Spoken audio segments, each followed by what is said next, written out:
Anak-anak silakan mempersiapkan peralatannya untuk belajar seperti Alkitab, buku tulis, dan pulpen untuk menulis. Kita akan memuji Tuhan terlebih dahulu. Mari kita memuji Tuhan dengan kidung pujian. Yesus berpesan dalam malam gelap.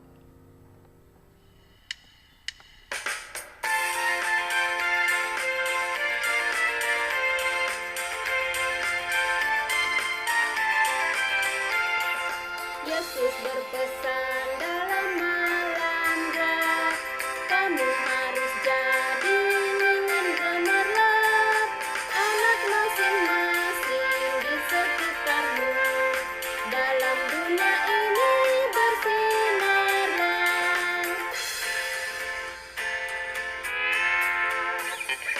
Yesus berpesan, bersinarlah terang, lilinmu kulihat malam dan siang, anak masing-masing di sekitarnya, untuk hormat Tuhan bersinarlah.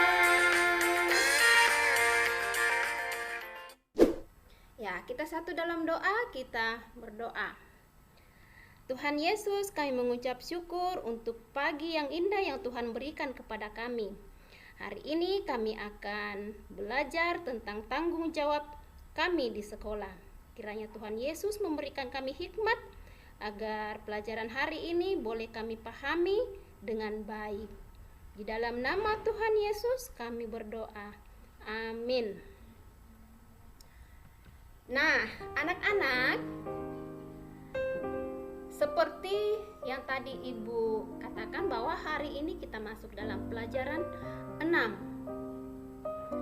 Nah, tujuan kita belajar pelajaran 6 tanggung jawabku di sekolah hari ini adalah yang pertama, anak-anak dapat menyebutkan tanggung jawab atau contoh tanggung jawab di sekolah.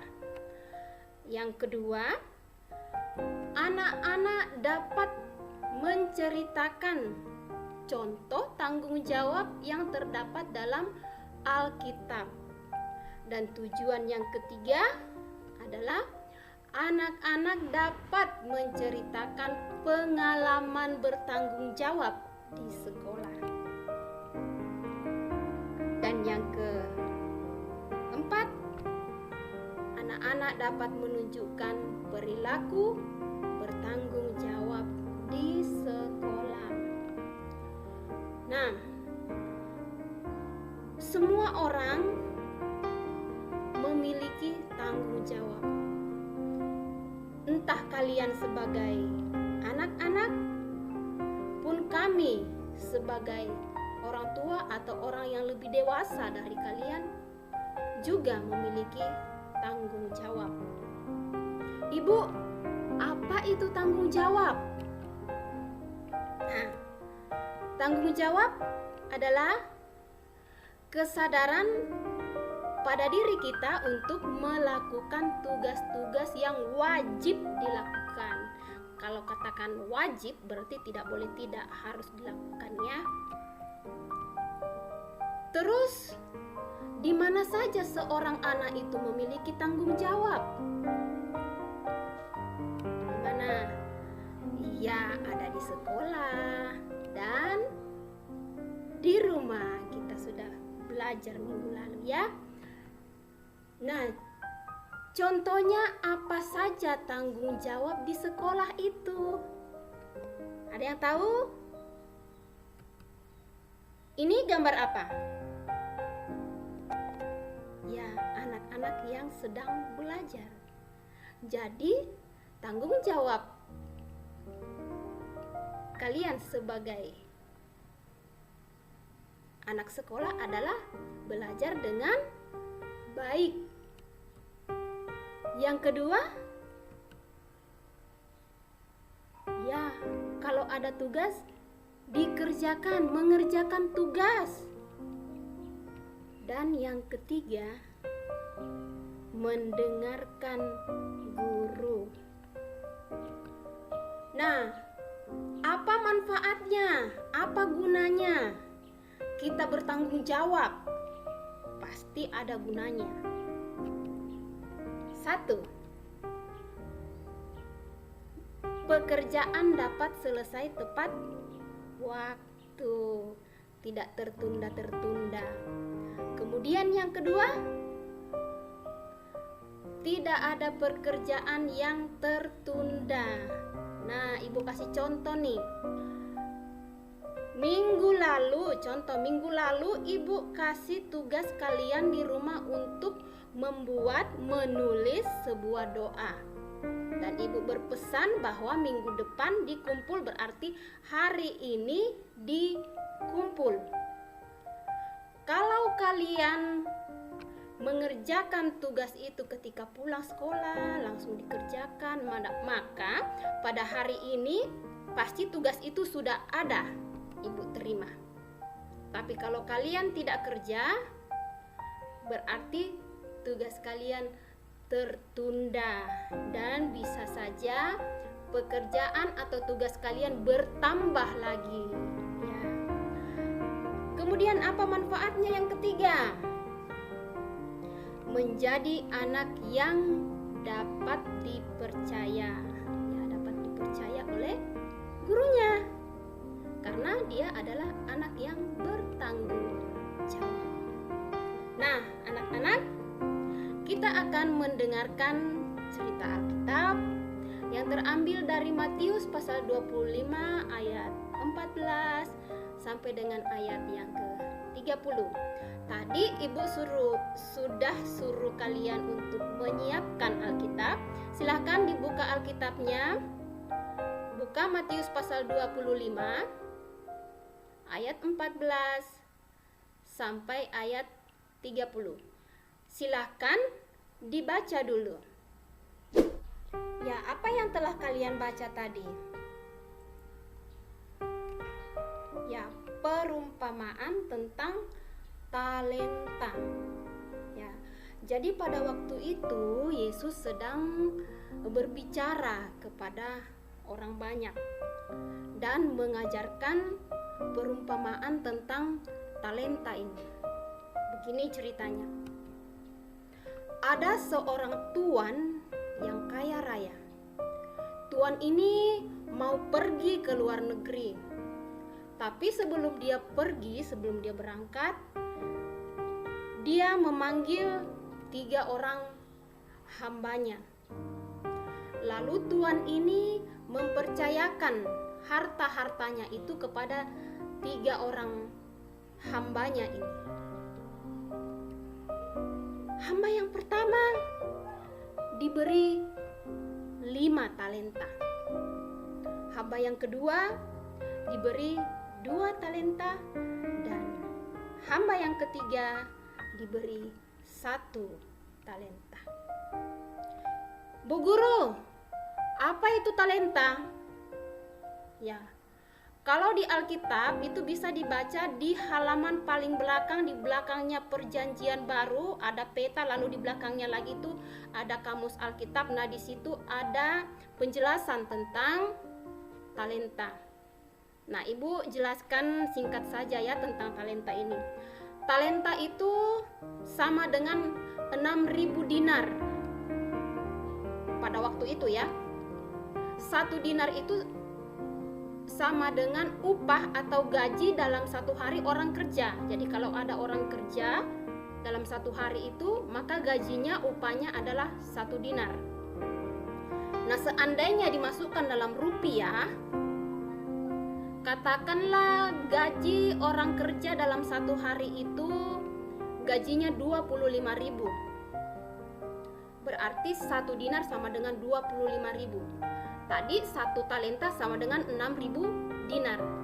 Berarti 1 talenta sama dengan 6.000 dikali 25.000. Sama dengan 150 juta rupiah. Itu kalau gajinya 25.000 1 hari. Beda lagi hitungannya kalau misalnya gajinya 50.000 atau 100.000. Nah, jadi hamba yang tadi diberi 5 talenta itu dia akan dipercayakan kepadanya 5 talenta itu sama dengan 750 juta rupiah. Banyak ya? Ya, banyak. Sementara hamba yang kedua diberi 2 talenta, berarti kalau dirupiahkan itu kurang lebih 300 juta rupiah, dan hamba yang ketiga diberi 1 talenta, berarti kurang lebih 150 juta rupiah.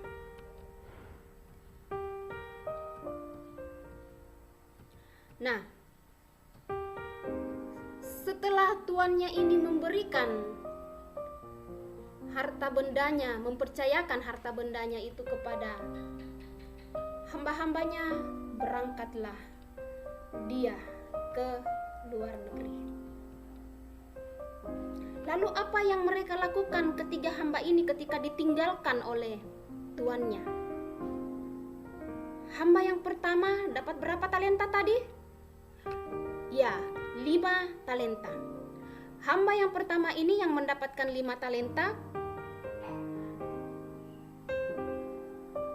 dia mengusahakan talenta itu dia pakai untuk berdagang, berusaha sehingga dia memperoleh laba atau memperoleh untung 5 talenta lagi. Berarti tadi 5 talenta dipercayakan, keuntungannya lagi 5 talenta, berarti semuanya adalah 10 talenta. Kemudian hamba yang kedua, apa yang dilakukan? Dia juga mengusahakan 2 talenta yang diberikan tadi itu, dia juga mengusahakannya sehingga memperoleh laba atau memperoleh untung 2 talenta. Jadi sekarang hamba yang kedua yang tadi diberi 2 talenta sudah mempunyai 4 talenta. Lalu bagaimana dengan hamba yang ketiga? Hamba yang ketiga ini karena dia takut memegang uang yang banyak, mau taruh di rumahnya uang yang banyak, dia takut sampai dia menggali lubang, lalu uang itu atau talenta yang tadi dipercayakan tuannya itu disembunyikan di dalam tanah. Ya, dengan harapan dia menyangka bahwa itu aman, tidak ada yang bisa mencuri harta tuannya. Nah, pada suatu ketika setelah tuan ini pulang, dia mengadakan perhitungan kepada ketiga orang hambanya. Dipanggillah hamba-hambanya itu yang 3 orang tadi. Lalu ditanyainya lah satu-satu. Hai hamba yang pertama, saya sudah memberikan engkau 5 talenta. Bagaimana dengan talenta-talenta itu yang kuberikan kepadamu? Lalu hamba yang pertama itu menjawab, Tuan, ini 5 talenta Tuan percayakan kepada saya mengusahakannya sehingga saya beroleh laba atau keuntungan 5 talenta. Jadi sekarang harta Tuan 10 dikasih kembali kepada Tuan yang tadi, yang Tuan kaya raya tadi. Lalu hamba yang kedua dipanggil juga. Hei engkau hamba yang kedua, sebelum saya berangkat saya mempercayakan kepadamu 2 talenta. Mana talenta itu? Hamba yang kedua mengeluarkan juga 2 talenta. Tuan, ini 2 talenta Tuan percayakan kepada saya sudah mengusahakannya dan saya juga beroleh laba 2 talenta. Jadi sekarang semuanya 4 talenta. Ini kepunyaan Tuan, silakan ambil. Kedua hamba ini, hamba yang pertama dan hamba yang kedua dipuji oleh tuannya itu, "Hai engkau hambaku yang baik dan setia, baik sekali perbuatanmu." Dia memuji. Kenapa dia memuji? Karena dia bertanggung jawab. Lalu Tuhan ini manggil hamba yang ketiga. Hamba yang ketiga, mana talenta yang satu itu kupercayakan kepadamu? Lalu datanglah hamba yang ketiga ini dengan gemetar dan takut. Lalu mengatakan, "Tuan, saya tahu Tuan adalah orang yang sangat ditakuti orang. Karena itu saya takut Tuan mempercayakan talenta itu kepada saya. Makanya saya sembunyikan dalam tanah supaya orang jangan merampok saya, supaya talenta Tuan aman." Tapi apa kata Tuhan itu? "Hai engkau hamba yang tidak setia, kepadamu telah dipercayakan satu talenta, tetapi kau tidak pergunakan talenta itu, kau tidak beroleh apa-apa. Maka lebih baik talenta itu kuambil daripadamu dan kuberikan lagi kepada orang yang banyak talentanya." Nah, anak-anak ibu, itu adalah contoh tanggung jawab dalam Alkitab. Nah, sekarang tanggung jawab itu kalau dipercayakan kepada kita harus kita lakukan dengan penuh kasih, ya, sama seperti anak-anak. Tanggung jawab kalian sudah kalian ketahui, karena itu kalian harus melakukannya dengan penuh kasih, penuh rasa tanggung jawab. Nah, anak-anak, ketika kita bertanggung jawab terhadap tugas yang diberikan kepada kita, berarti kita menunjukkan sikap disiplin. Ya, kita menunjukkan sikap disiplin karena kita mau melaksanakan tugas dan tanggung jawab kita. Nah, sudahkah anak-anak melakukan tanggung jawabnya di sekolah? Sudahkah?